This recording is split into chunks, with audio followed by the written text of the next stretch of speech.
Olá pessoal, vamos retornando agora, dando continuidade, né, com alguns slides que eu considero que são relevantes e que, de certa forma, resumem e trazem questões que eu acredito que são mais relevantes lá do nosso caderno digital.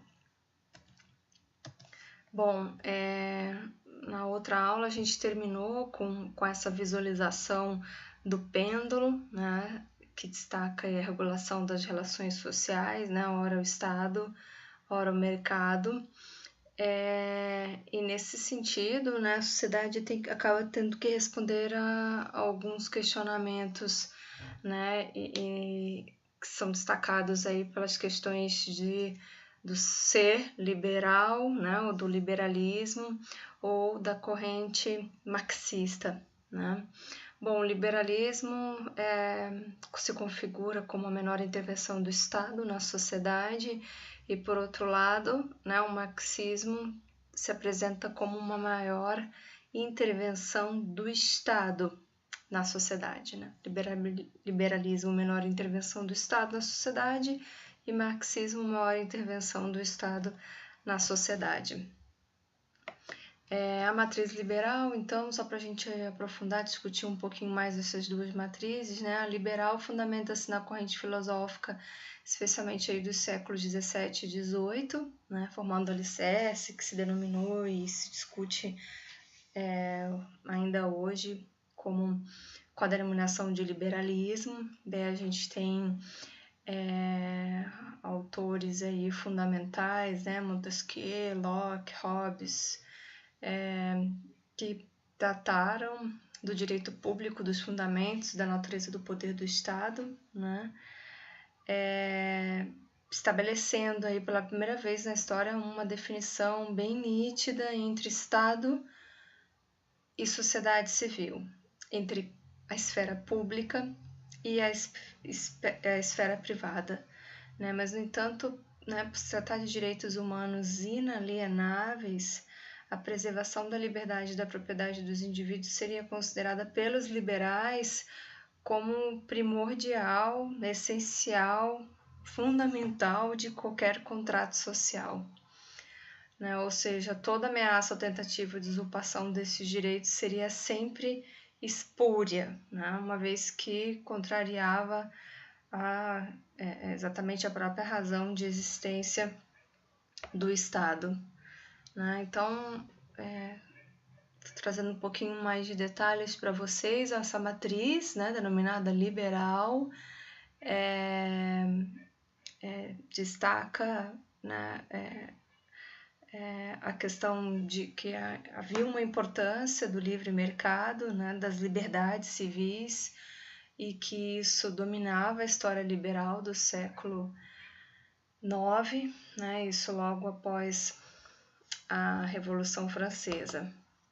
Bom, só para a gente fechar essa discussão, né, e para ver uma compreensão aí de todos, o liberalismo, então, ele é definido como um conjunto de princípios e teorias políticas que apresentam um ponto principal, né, a esfera de liberdade política e econômica.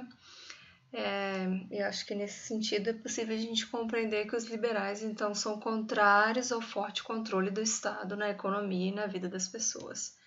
Então, para a gente resumir mais uma vez, os princípios básicos dessa abordagem é a defesa da propriedade privada, liberdade econômica, participação diminuta do Estado e a presença e a luta por uma igualdade perante a lei.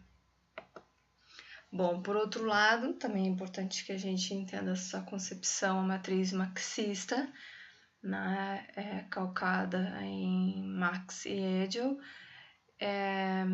que foram autores aí fundamentais no movimento dialético da história, né, e que não se daria no nível das ideias, mas no plano concreto das relações da produção da riqueza. Marx foi, né, de fato, o primeiro pensador econômico que criticou a dinâmica do modelo capitalista. Enfim, na teoria marxista, a garantia da preponderância da classe dominante sobre a classe dominada seria uma das razões principais do surgimento, não só surgimento, mas também da manutenção do Estado. Bom, para Marx, né, ele estabelece uma série de conceitos de modo de produção, de forças produtivas, mas um dos importantes é o conceito das classes sociais, que seriam identificadas e definidas, então, por sua inserção no processo produtivo, né? E Marx, além da definição das classes sociais, também define um modo de produção, que é também um conceito central para ele, né? Que resulta, então, da combinação de dois fatores, que são as forças produtivas e as relações de produção. As forças compreendidas como o trabalho executado pelos sujeitos, né? O trabalho humano, assim como os meios de produção e as tecnologias empregadas na produção, né? Esses três caracterizados como forças produtivas, novamente, o trabalho, os meios de produção e a tecnologia empregada. E o terceiro conceito, né? Primeiro, classes sociais. Segundo, forças produtivas. O terceiro conceito das relações de produção que são estabelecidas entre as diferentes classes sociais, né?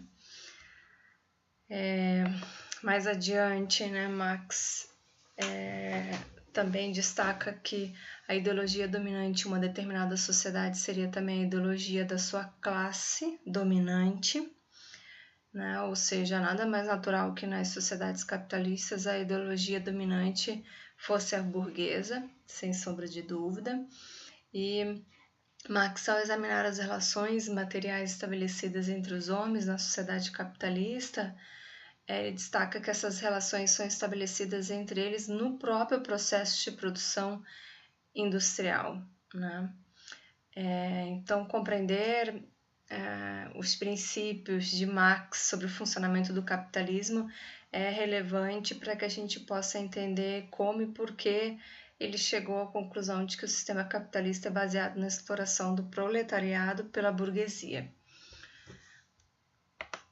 Bom, a gente já citei, né? Teve atividades avaliativas aí, vocês vão ter pela frente também voltadas para a discussão da obra mais importante do marxismo, né? Que é intitulada O Capital.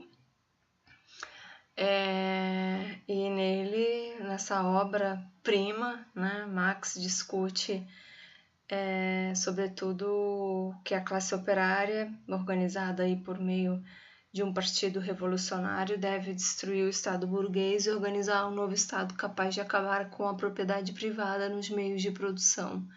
Né? Existem, nessa matriz marxista se configura aí na primeira fase com o socialismo, que é a luta de classes, e numa segunda fase o comunismo, que é o fim da luta de classes e o fim do Estado propriamente dito. Bom, mais à frente, provavelmente vocês já acessaram isso, se não vão estar acessando ainda durante essa semana, né, durante a finalização do nosso curso, essa discussão, né, sobre a relação Estado-mercado e essas quatro tipologias, né, caracterizadas como Estado liberal, Estado do bem-estar social, o Estado neoliberal e o Estado socialista. Vamos visualizar um pouquinho de cada um desses tipos na sequência. Então, o Estado liberal, ele ia ganhar suas forças definidas ao longo do século XIX, né, e acaba por se impor na Europa Ocidental no século XX. Sob a influência dessas ideias liberais, a pressão dos seus intelectuais e o apoio da burguesia, que se fortalecia e enriquecia com o desenvolvimento da indústria, foi formado o Estado liberal, né, também conhecido como Estado mínimo. E nesse Estado, então, cabe ao poder público a manutenção da lei e da ordem para que os indivíduos pudessem se estabelecer, ou seja, pudessem se dedicar aos seus interesses privados e suas atividades no mercado. Bom, ainda sobre o Estado, passando agora para para características desse Estado socialista, é bom que a gente entenda nesses 4 tipos. Esse Estado especificamente tem características que são identificáveis facilmente, né, porque contrastam fortemente com as do Estado liberal. Então, sob o Estado socialista, o pêndulo chegaria ao seu ponto máximo à esquerda, ou seja, a ocupação do Estado aí com o seu papel mais relevante, né? E o mercado com bem menos grau de relevância. O Estado socialista, então, se caracteriza, né, como controle estatal de todo o processo produtivo e todas as atividades econômicas, ou seja, atividade de produção e distribuição de bens, encontravam-se sob o rígido controle do Estado, né?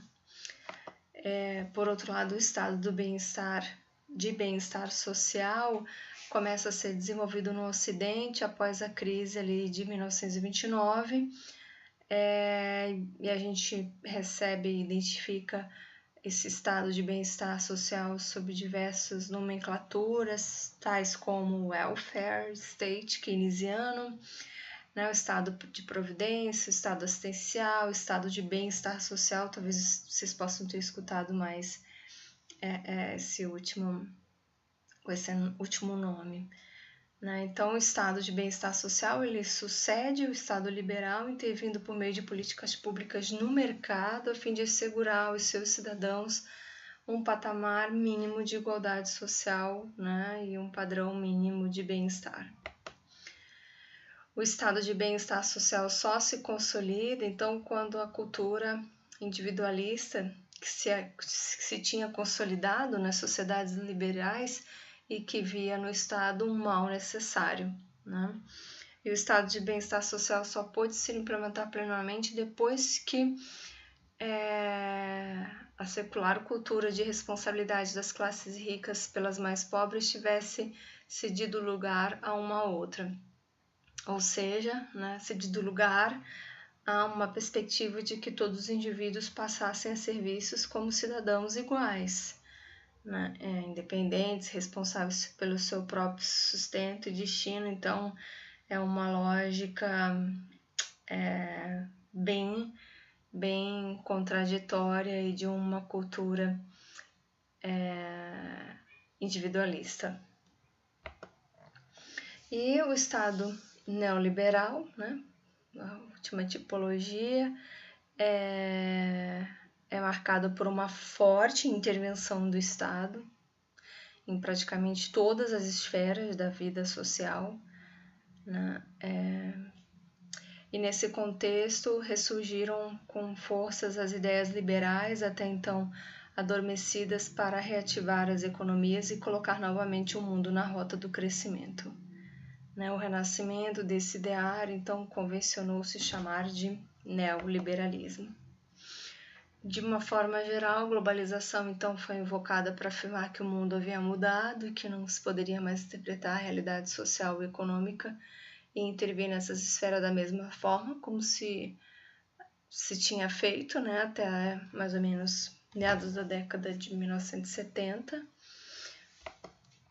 E o Estado neoliberal, né, na sua concepção, enfatiza nós já sabemos disso, a privatização, a abertura dos mercados nacionais e a desregularização dos mercados.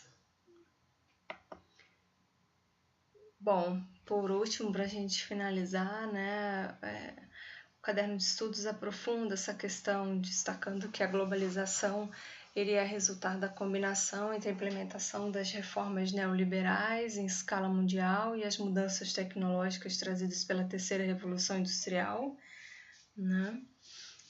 Sobretudo com o desenvolvimento da informática, das tecnologias da comunicação, e mais do que a integração dos mercados de bens, serviços e capitais, a globalização iria ensejar, sobretudo, a desregulamentação e integração dos mercados bancários e financeiros aí das diferentes economias nacionais no mundo capitalista. Então, pessoal, acho que, enfim, para a gente fechar, né, finalizar, eu acredito que a disciplina ela aborda aí questões que são um tanto quanto controversas no mundo contemporâneo, né? Mas, enfim, que essas questões elas se apresentam no dia a dia do gestor público, né? Por meio dessa disciplina, né, pretendo ter levado aí uma reflexão para vocês, né? Se atuais gestores públicos, mas futuros gestores públicos ou, né, pessoas que estão aí fazendo parte da esfera pública, para que vocês possam compreender, enfim, alguns conceitos, teorias, informações históricas, né? Porque acredito que isso vai possibilitar a vocês não só o acompanhamento e participação de uma discussão, né, mas, sobretudo, ajudar no desempenho de funções de gestores públicos, né, com mais segurança, mais conhecimento do terreno em que atuam, né? Enfim, eu continuo à disposição de vocês, né,